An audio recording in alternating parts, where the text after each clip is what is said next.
The mayor also said stay out of the city if you can. If you have to come to pick up family members or children, do that. But if you are able to, you should stay out of the city. We'll be back. We have to be on a war footing. Senator Hagel has said that we've got to start securing our borders, locking down our airports, revisiting the way we protect our public institutions. What about that? I hope that's not true. I would say it another way. I would say we've come face to face with a new reality. A reality that we knew existed and we knew was possible. A reality that has happened in varying degrees in other countries.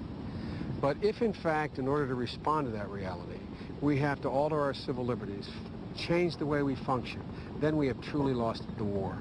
The war is one that allows us, the way to conduct the war is to demonstrate our institutions are functioning, that your civil liberties, your civil rights, your ability to be free and walk and move around, in fact, are not fundamentally altered. Anybody who's willing to strap dynamite to their body or have a suicide kamikaze mission, you'll never fundamentally be able to stop. It doesn't matter what you do.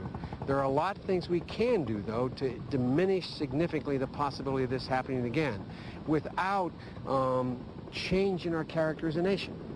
Well, it's an amazing scene here, Peter. The skies are clear. There are usually planes in the sky. The skies are clear over the Capitol. The streets are completely empty. There is still smoke rising up from the Pentagon where the plane hit the Pentagon earlier. And as you can see, the members of Congress are all trying to grapple with what to do next. Senator Biden, of course, is going to be receiving all kinds of security briefings. Linda, I have a question, if I may. Yes, Peter, go ahead. I have a question for the Senator. I apologize via you.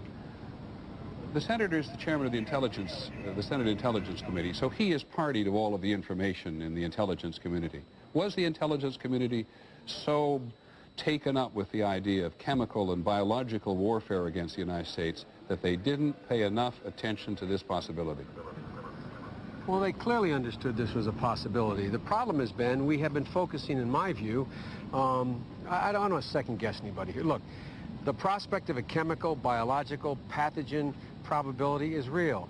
Some of us, literally as recently as yesterday, I spoke to the National Press Club and talked about the fact that it's just as easy to fly from National Airport into the White House as it is to, do the same thing in New York. I mean, look, we know all these possibilities exist.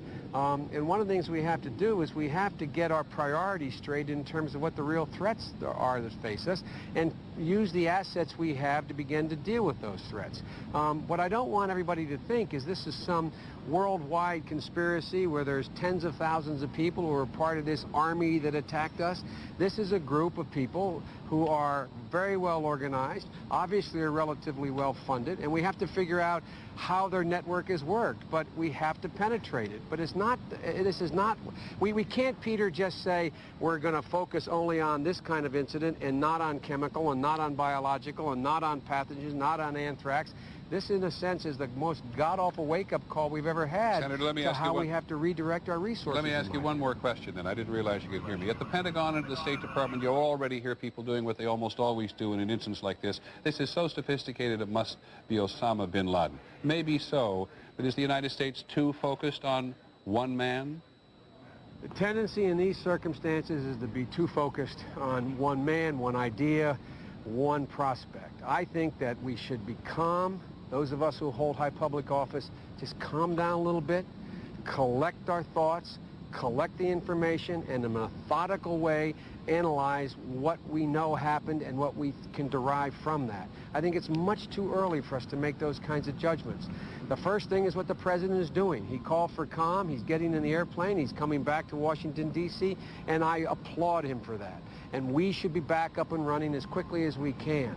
And I think we should do that. This cannot be dealt with overnight. It's an incredible tragedy.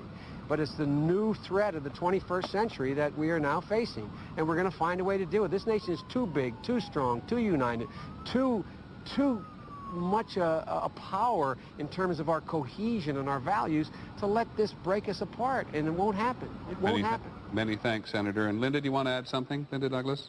Well, I just want to say that this is the beginning of what will clearly be an enormous, profound debate here in the Capitol. The dynamics of the debate in this country, as I've discovered in talking to members of Congress, have been fundamentally altered now. And here you're hearing a discussion of whether we should lock down open up and how we tackle this and what our priorities are and how we protect ourselves. So I've had just astonishing conversations with members of Congress, Peter, and there's a very grave feeling here right now in the Capitol. Linda, thank you very much, and thank you, Senator Biden, as well.